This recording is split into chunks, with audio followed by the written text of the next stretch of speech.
그리스도의 복음을 표현한 마태복음, 마가복음, 누가복음, 그 저자들은 소위 그 말씀을 읽어 예수가 누구신지, 예수께서 무엇을 하셨는지, 예수께서 어떻게 우리의 구원자가 되실 수밖에 없는지를 듣는 자들, 읽어야 될 대상자들의 수준과 눈높이에 맞추어서 설명을 했습니다.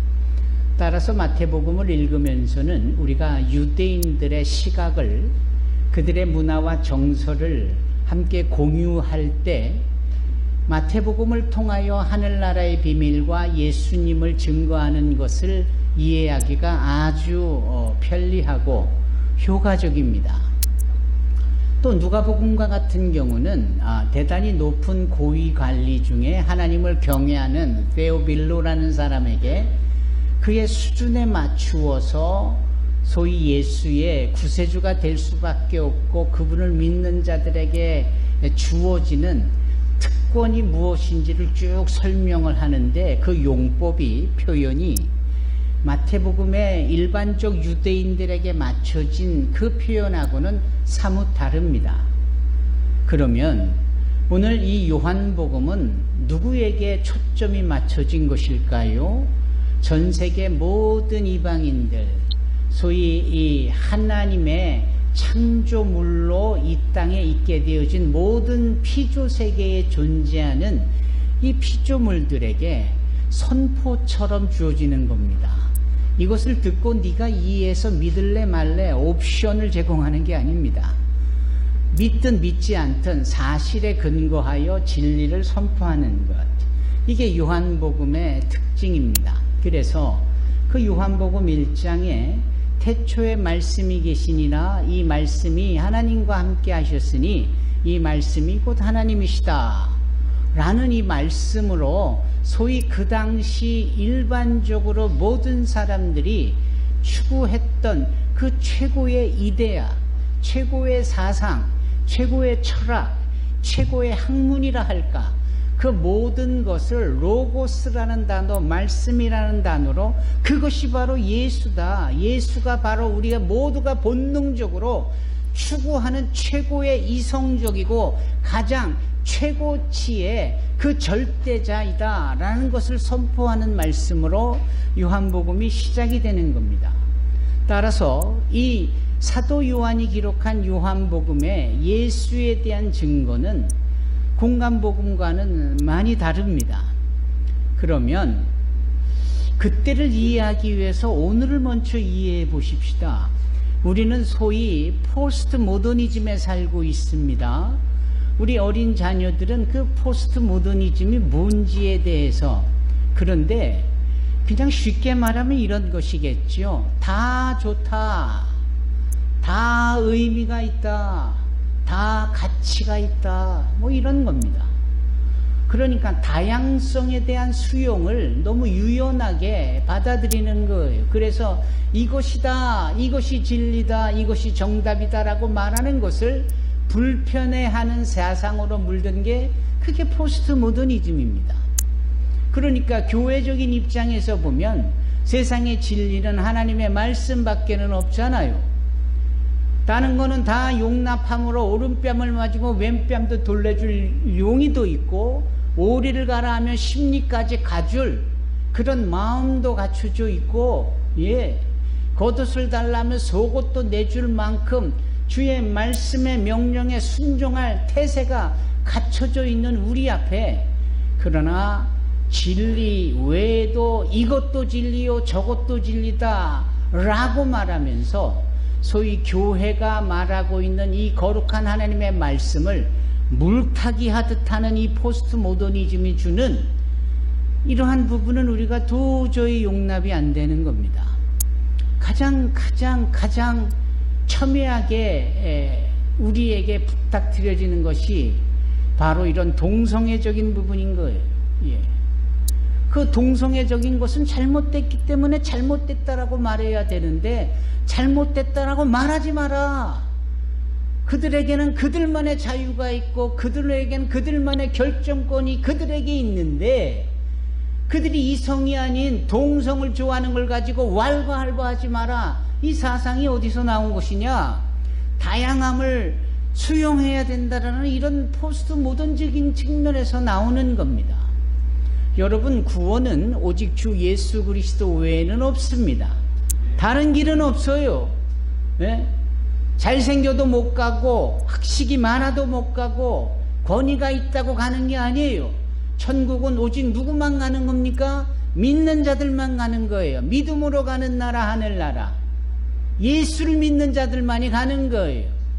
그래서 못생겨도 예수 잘 믿으면 천국 갈 수 있는 거고요. 학력이 가방끈이 짧아도 예수 잘 믿으면 천국 갈 수 있는 겁니다.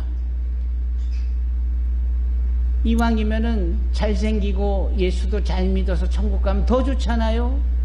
이왕이면은 이 땅에서 좋은 것들 다 누리면서도 예수님을 잘 믿어서 천국 가면 더 좋잖아요. 예. 여러분, 이렇게 우리가 결코 양보나 타협이 되지 않는 우리 교회만의 가르침, 거룩함이 있는 것인데, 그 거룩함을 저항하고 아니다라고 손수레를 치고 그 거룩함 말고도 또 다른 차원의 거룩한 비슷한 뭐가 있다라고 말하는 게 그것도 다원주의인 거예요.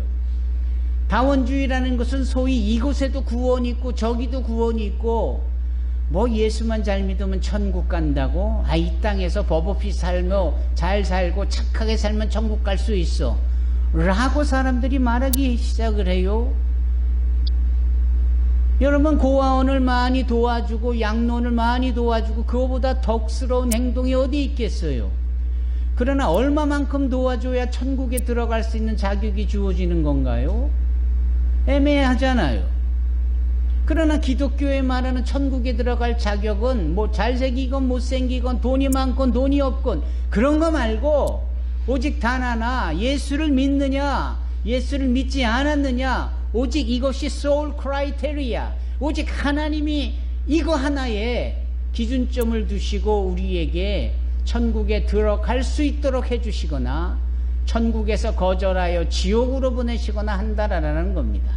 그런데 이 세상은 다원주의로 인하여서 포스트 모더니즘으로 인하여서 그런 거에 대한 정면으로 저항하고 도전하고 아니다라고 가르치고 여기에 다른 곁길도 있다, 대안도 있다, 플랜 B가 있다 라고 이야기하는 거예요. 우리가 그런 시대에 살고 있는 겁니다. 그러면 오늘 이 본문의 말씀, 이 요한복음을 기록했고 저자가 이 내용을 증거할 때는 어땠을까요? 예. 포스트 모더니즘은 아니더라도 거의 흡사한 헬레니즘과 같은 문화가 팽배했던 것이에요. 여러분, 소위 말하는 그리스 신화와 같은 바다에 포세이돈 신이 있고 하늘에 제우스 신이 있고 뭐 술신인 바카스 신이 있고 뭐 사랑의 신인 아프로디테가 있고 어쩌고 저쩌고 뭐 이렇게 해서 사람을 어느 영역에서 지배하는 신들이 이렇게 있다라는 것, 그리고 철학을 말하고 뭐 아리스토텔레스로부터 소크라테스까지 뭐 수많은 이 철학자들의 이런 주장하는 이 필로소피가, 철학이 가장 팽배하게 극점에 달아 있었을 때가 바로 이 요한복음이 기록되어지고 선포되어질 때 아닙니까? 그러니까 소위 그 시대의 사람들은요, 어떤 식에 대하여서 관심을 많이 갖고 또 관심을 가져야만 소위 자신의 삶의 수준이 그렇게 비교가 돼서 높게 인정되느냐, 여기에 관심이 많았습니다. 그러기 때문에 늘 철학을 얘기했고, 그러기 때문에 늘 보이지 않지만 자기네들끼리 상상으로 만들어내는 신들을 만들어냈고 거기에 우상을 숭배하듯이 해왔었다, 이런 얘기입니다. 그 대표적인 것이 사도행전 17장에 나오는 그 아덴에서의 사도 바울의 이 선포가 그런 내용 아닙니까? 하도 이신 저신 따지면서 나중에는 알지 못하는 신에게 unknown God 이라는 이름으로 이름도 없는 신을 만들어서 그 앞에 절하고 숭배하고, 그 막연하게 내가 믿는 신이 최고다라고 스스로를 자부하려고 만들어낸 신이 알지 못하는 신, 이 신 이름이 알지 못하는 신이에요. 이름 없는 신이다, 이런 얘기까지요. 그러니 얼마나 우스꽝스러운 시대입니까? 예. 바로 그런 시대의 사람들이 추구하는 그 최고의 정점의 철학, 최고의 신이라고 여겨지고 가르침이라고 여겨지고 학문이라고 여겨지는 그 정점의 것을 이 사도 요한은 무식쟁이 어부 출신이었던 그가 소위 주님의 말씀을 받고 성령의 충만함을 받고 예수님의 어머니 마리아를 오랫동안 예수님 대신 섬기면서 그 어머니의 입으로 나오는 교훈의 가르침을 받으면서 차원이 다른 깨달음을 얻는 거 아닙니까? 그러면서 예수를 그 세상에 증거하는데 뭐라고 증거하느냐? 예수는 누구시냐? 너희들이 그토록 찾는 최고의 그 이데아, 최고 정점에 있는 학문의 그 절대자, 그 철학의 최고점, 그 모든 파워풀한 신의 최고의 신, 그분이 바로 예수님이시다. 그래서 그 모든 내용을 담아내는 단 하나의 단어, 로고스라고 말하는 겁니다. 태초에 로고스가 있었느니라. 그 로고스가 하나님과 함께 하였으니 그 로고스가 하나님이시다 라면서 요한복음 1장 1절로 시작을 하는 겁니다. 여러분, 사람들이 이 1장 1절 한마디에 얼마나 깜짝 놀라겠어요? 본능적으로 자기네들이 추구하고 바라고 원하고 더 알기 원하는 최고의 사상, 최고의 학문, 최고의 철학, 최고의 신, 그분이 바로 예수라 말이야. 그러면 그 선포된 말씀 앞에 모두가 다 경직되면서 경각심을 가지면서 더 알기를 원하지 않겠어요? 바로 그런데 그 로고스가 말씀이 육신이 되어 우리 가운데 오셨다라는 말씀으로 14절까지 쫙 풀어내는 겁니다. 이제 이런 시점에 있어서 우리가 오늘 택한 본문의 말씀 1장 9절로 14절의 말씀을 부분적으로 택하여 보기를 원하는 겁니다.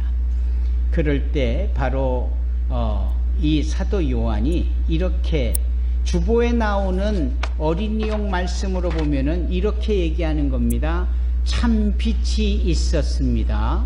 그 빛은 세상에 와서 모든 사람을 비췄습니다. 참 빛이 되신 말씀이 세상에 계셨습니다. 세상은 그분을 통하여 지음을 받았는데도 그분을 알지 못하였습니다. 그분은 자기의 땅에 오셨으나 그의 백성들은 그분을 영접하지 않았습니다. 여러분, 오이디푸스 신화를 보면은 이 테베의 왕 오이디푸스가 여러분 자기 어머니와 그리고 자기 아버지에게 몹쓸 짓을 하지요. 아버지를 죽이지 않습니까? 자기 어머니를 범하지 않습니까? 그리고 이 오이디푸스가 나중에 자기가 행한 잘못을 깨달아요.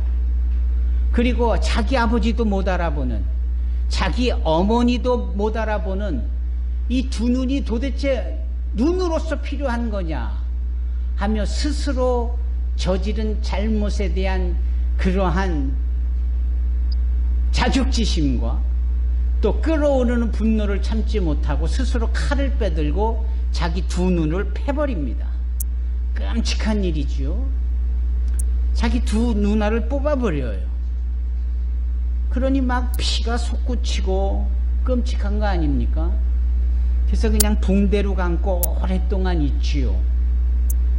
그리고 그 상처가 다 아물고 이제 그 꽁꽁 묶어졌던 붕대를 풀어요. 그 붕대를 딱 풀면은 그 모습이 어떻겠어요? 눈알이 없는, 그냥 눈에 구멍만 두 군데 이렇게 있는 끔찍한 거겠죠. 그것을 보는 우리는 끔찍하지만 본인은 희한하게도 이런 고백을 합니다. 어떤 고백을 했다 합니까? 그 입에서 나오는 첫 고백이 오 빛이요, 이렇게 고백을 했다라는 거예요. 오 빛이요. 그럼 궁금한 겁니다. 볼 수 있는 두 눈알을 다 뽑아버렸는데 뭘 보여지는 게 있다고 빛이라고 말하는가? 정말 빛이 보이는가? 실은 그 오이디푸스가 고백한 그 빛은 눈으로 보여지는 사물에 그것을 환하게 비추는, 우리가 지금 대낮처럼 환하다라고 여겨지는 이 빛이 아닐 거예요. 그가 이제 상처가 아물었다라는 것은 오랜 고통의 시간을 보내고 그 고통의 시간에서 고뇌의 시간을 보내면서 그가 자신의 인간적인 육신의 죄악과 그리고 처절히 잘못했던 모든 것들을 이제 용서함을 받는다라는 그 마음의 자유와, 왜? 끔찍한 자기의 두 눈을 뽑았고 고통의 시간을 보냈고 그 만족에서 오는 것일 수도 있겠고, 그러면서 이제는 그 죄의 무거운 짐에서 스스로 경하게 가벼워질 수 있다는 심적인 것도 의미하겠죠. 한편으로는 그가 내뱉은 빛이요라는 이 고백은 눈으로 물리적으로 보여지는 빛이 아니라 소위 정신적으로 느낄 수 있는 그 진리에 대한 그 절절한 고백일 수 있었다라는 거죠. 여기 그러한 헬레니즘적인 요소가 팽배한 그 시대에 이 요한이 한마디 합니다. 참 빛이 있었다고. 그냥 빛 정도가 아니라 real 빛이 있었다 이러는 거예요. 진짜 오직 하나, the only one, 오직 하나 진짜 백이 빛이 있다. 여기에 가짜 빛을 쫓고 그게 진짜다라고 여겨지며 또 진짜가 아닌 것을 알면서도 가짜와 가짜를 늘 그냥 혼용하면서 여전히 가짜에 휘둘리는 수많은 사람들 앞에 여기 참빛이 있었습니다, 이 한마디가 얼마나 경종을 울렸겠습니까? 여러분들에게는 어떻게 이 말씀이 다가갑니까? 여러분, 예수는 우리 인생의 참빛이십니다. 여러분, 우리의 나아갈 길을 환히 비춰주시는 유일한 생명의 빛 되신 분이 예수십니다. 다른 것은 다 이미테이션, 가짜예요. 다른 것은 다 진짜 배기를 흉내내는 거짓부렁들, 가짜 배기들인 겁니다. 이 세상에 가짜 배기들이 가득한 이것이 포스트 모더니즘의 특징이고 다원주의적인 것의 특징인데, 이 말씀 한 절, 참 빛이 있었다. 그분이 오시는 날이 성탄절이다. 아멘. 여러분, 이 진리를 우리가 듣고 진리를 받았고 진리 안에 산다라는 것은 우리의 존재가 진정한 참된 인생이 되었다라는 것을 의미합니다. 어찌 감사하지 않을 수 있겠습니까? 여러분, 이 말씀이 우리의 마음을 후벼파고 또 우리의 영혼을 흔들어 깨우는 것은 진짜여서 그렇습니다. 그냥 후레쉬로 비춰지는 빛 정도가 아니라 그냥 성냥불을 거서 촛불에 옮겨 닿는 그런 정도의 빛이 아니라, 그러면 말이에요, 태초에 하나님이 천지를 창조하시니라. 땅이 공허하고 흑암 가운데 있었고 하나님의 영이 수면에 운행하실 때에 하나님이 말씀하십니다. 빛이 있으라 하심에 빛이 있었고 하나님의 그 빛을 보시기에 좋았더라. 저녁이 되며 아침이 되니 이는 첫째 날이더라. 여러분, 이 빛은 어떤 빛일까요? 이것은 말 그대로 어두운 것을 환하게 비추는 빛이지요. 무질서를 질서 있게 하는 기준선이 되는 거겠죠. 뭔가 사역과 역사, 하나님의 손길이 닿는 그 시작점, 비기닝 포인트가 되겠죠. 예, 그렇습니다. 그래서 사도 바울은 그 창세기 1장 1절에 하나님의 천지를 창조하신 그 빛에 대하여서 이렇게 표현을 합니다. 고린도후서 4장에 보면은 사도 바울이 이렇게 말을 해요. 뭐라고 말을 하냐면, 하나님께서 어둠 가운데 빛으로 밝히신 그 하나님이 그 예수님의 얼굴에 그 빛을 담으셔서 우리에게 비추시게 하시니 라는 표현을 하거든요. 그분이 바로 예수신데, 예수의 얼굴을 통하여서 그 빛을 나타내 주시는데, 그 예수를 우리가 질그릇인 우리가 그 예수를 보배로 여겨 질그릇에 담았다. 그게 소위 보배 남은 질그릇이라는 이 설명을 하시면서 그 빛에 대하여 어둠을 밝히시는 그 빛을 넘어 참빛이신 그 예수가 진정 우리의 보배가 되고, 우리는 비록 질그릇과 같은 존재지만 그 보배를 담은 질그릇으로 살아갈 때 우리 안에 그 참빛으로 인하여서 하나님의 영광이 나타내진다. 이렇게 말씀하고 있습니다. 여러분, 여기 오늘 본문의 말씀에 참빛이신 주님, 우리는 참빛이신 주님을 믿습니다. 그런데 이분이 자기 땅에 오세요. 예.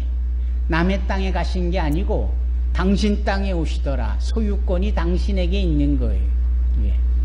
주권이 그분께 있는 겁니다. 내가 내 집 가듯이 내 집에 오시는 거예요. 그런데 내 집에 소위 새들어 살고 우리는 여기서 천년만년 살겠다라고 아둥바둥해도 때가 되면 떠나갈 수밖에 없는, 마치 새들어 사는 소유권을 주장할 수 없는 이 땅의 존재들이 이 땅의 주인이신 그 예수님의 오심을 거부하지 않습니까? 예수님의 오심을 원하지 않습니다. 예? 오죽하면은 진짜 참 빛이신 왕이신 예수께서 오셨다라고 할 때 왕 노릇하던 가짜 왕들이 여기저기서 온갖 소동을 다 벌이지 않겠어요? 소동이 일어났다. 이 음침하고 컴컴한 이 사단 마귀는 그 진짜이신 예수가 오시는 이 부분을 이 세상 속에 어떤 공간도 담아내지 않도록 다 막아내잖아요. 그러면서 소위 사관에 여관에조차도 머무를 수 없도록 헤롯의 마음을 움직이고, 그렇잖아요. 아구스도 황제의 명령을 받아 유다 총독으로 있었던 율리오를 통하여서, 구레뇨를 통하여서 어떻게 해요? 호적을 정리하게 하므로 사람들이 느닷없이 움직여지면서 그냥 여관방마다 모텔마다 가득가득 차니까, 그것은 영적으로 볼 때 예수께서 오셔서 성탄을 이루시려는 그 공간, 자그마한 한 여인의 몸을 풀 수 있는 출산하는 공간조차도 거부하고 있다는 영적인 의미를 의미하는 겁니다. 이제 이런 측면에 있어서 주님은 이 땅에 오시는 것이 분명한데, 오셨는데 이 땅은 예수를 거부하네. 이 땅은 참빛인 이 주님을 손사래를 치며 외면하고 있다라는 겁니다. 그리고 그러한 일들은 이 시대에도 여전히 존재하고 있어서, 예수님이 오셨다, 예수님을 믿으라, 아예 그냥 손으로 귀에 막아버리고 절레절레 고개를 흔들고, 아예 전통이 됐던 그 새벽송이 교회에서 예수의 탄생을 그 캄캄한 방에 골목길을 다니며 산골을 다니며 온 마을에 아기 예수의 탄생 성탄을 노래를 노래하는데, 그거를 못하도록 아예 법적으로 해가지고 요즘은 어디에도 새벽송을 마음껏 다니는 모습을 볼 수 없잖아요. 여러분, 이런 것들이 결국은 다 뭐냐? 자기 땅에 오시는 주인 되신 예수님의 오심을 가짜배기들이 자기 것들도 아닌 것들이 그 주인을 거부하고 있다는 것을 의미합니다. 얼마나 영적으로 꿈틀대며 그 주님의 성탄을 방해하고 있는 겁니까? 그런 점에서 오늘 이 본문의 말씀에 정확하게 표현을 하는 것은 자기 땅에 오셨으나 그의 백성들은 그분을 영접하지 않았다라고 11절에 말씀하는 겁니다. 그러나 그 가운데에서도 예수님의 오심을 영접하는 분들이 계세요. 그게 바로 저요, 그게 바로 여러분들이요, 그게 바로 이 땅에 예배하며 하나님께 감사하며 서로 크리스찬으로 살아가는 모든 성도들을 의미하겠죠. 그런데 그 성도들 한 사람 한 사람의 진면목을 설명하기를 이게 뭐 본인들이 계획을 해서도 본인들이 원해서도 또는 특별한 좋은 가문에 태어나서도 아닌 하나님 아버지께서 그들을 다 자녀라고 하나님이 선포를 해버리시니까 박영애 권사야 너는 내 딸이다 라고 하나님이 선포하시니까 그냥 하나님의 자녀가 된 겁니다. 아멘. 정훈아 오랜만이다. 너는 내 아들이다 라고 하나님이 말씀을 하셨기 때문에 한정훈이는 한일욱 성도의 아들이지만 영적으로 하나님의 아들이다 이 말입니다. 그분이 우리의 아버지가 되셨다라고 그분이 선포하신 거예요. 최근에 되게 우스꽝스러운 사기 사건이 한국 사회에 있었죠. 예. 뭐 어느 재벌 3세라고 본인이 막 떠벌리고 다니잖아요.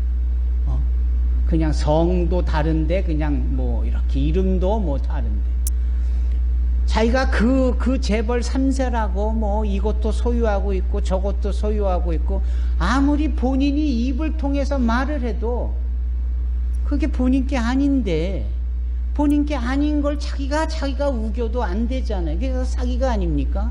이렇게 생각을 해보십시다.